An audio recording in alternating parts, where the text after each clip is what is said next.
Chapter 4, Language. So talk about the nature of language. Language is symbolic, and as I said in the previous PowerPoint, it's all arbitrary. Every word could mean something different.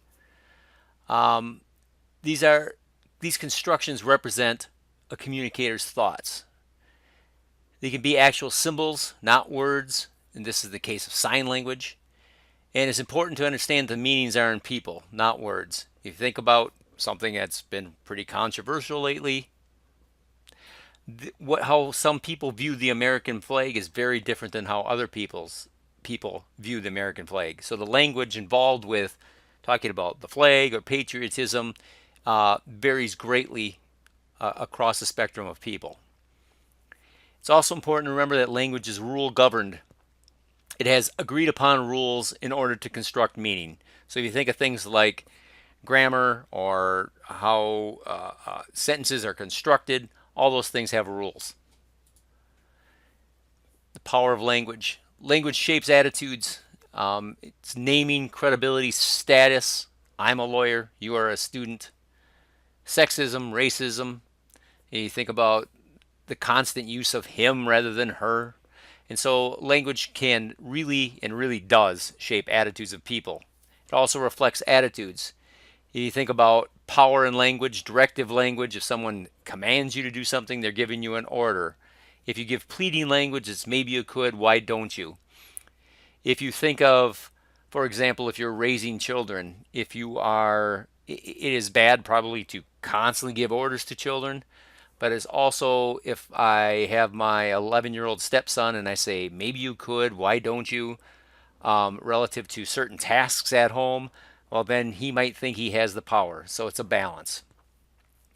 You might want to take a brief look at text conversations on your phone to see how language reflects attitudes. I've had people do this in past and face-to-face classes, and sometimes they're surprised if they look at it for a while how some people talk to them.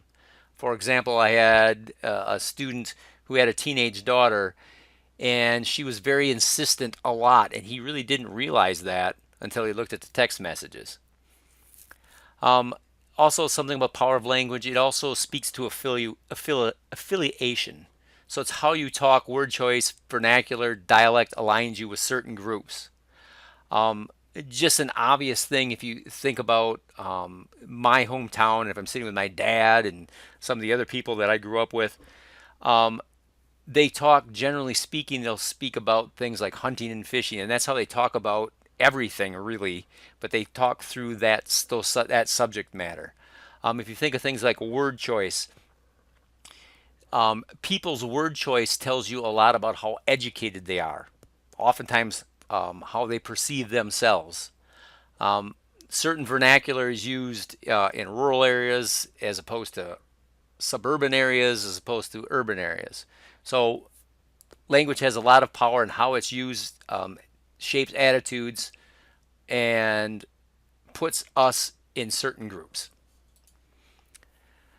It also speaks to attraction and interest. If you think of those people, or we won the game, or if you think about you didn't tell me you wanted the assignment due.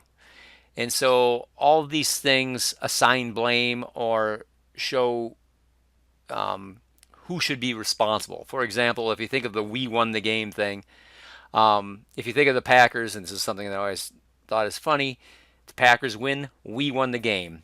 If the Packers lose, they lost. And so you want to affiliate yourself with victory, but not with defeat. Another thing, talk about but statements, and people do this all the time. Is a good idea, but it won't work. You're really terrific, but I think we ought to spend less time together. And so, as you can see, language can be manipulated a lot of ways to express certain thoughts. There's also troublesome language. There's equivocal language, words that have more than one correct meaning. A period can be a block of time. It could be a woman thing. It could be the end of a sentence. We also have relative words. Large or small, dishonest or honest, smart or dumb. It's difficult to be precise in language, and that can be used to obscure facts. If you think of any politician, of pretty much any stripe. A lot of times they are very reluctant to be overly precise in how they speak. Talk about slang and jargon, which can be troublesome.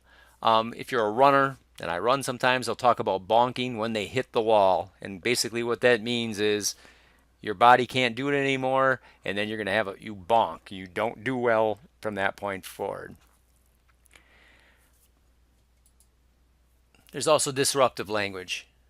People often like to confuse facts and opinions. This is a particular pet peeve of my own, and you'll hear people all the time having arguments, and I'm a person who believes in facts. And so they will throw out opinions as if they are facts or try to obscure what the facts are. Emotive language. A lot of us speak with emotion, or we think emotionally, we speak emotionally, and sometimes this can have very adverse effects on our relationships. There's also evasive language. You think of euphemisms, senior citizens for old, collateral damage for killing kids in a village. Evasive language can be, good or bad, but it's disruptive. It's not really truthful. There's also gender in language. There are language similarities and differences by gender. So the way that men talk and the way that women talk, there are similarities, but there are definite differences. It's important to understand gender differences in language use. One thing to think about, reasons for communicating are often different. Women call friends just to talk, and of course there's some stereotyping here, but generally a lot of times men want to talk to people because they want to get a message across. The conversation style is different. And part of this is biological, and part of it is social expectations. So if you think about social expectations, a lot of times people expect women to be less direct than men. And if women are more direct, then they're often called a word that starts with B. And so what's important about it is this. If you're talking to someone of a different gender or of your own gender, it's important to understand that what you're saying may be perceived differently, and to try to adjust yourself accordingly so make sure the message is being gotten across effectively. So I guess in a nutshell, it's important to keep in mind that how we use language is very important.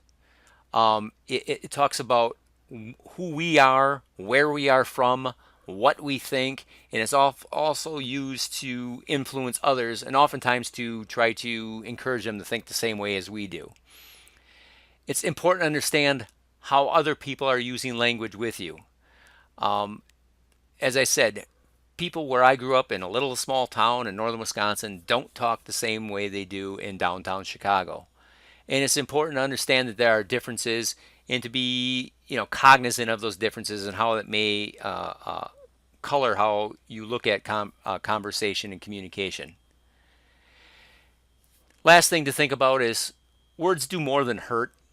They direct policy, they can cover up dishonesty and crime, and they do create a hierarchy of power, among many other things. So it's important to think about language, how language is used, and how you use language in your own life.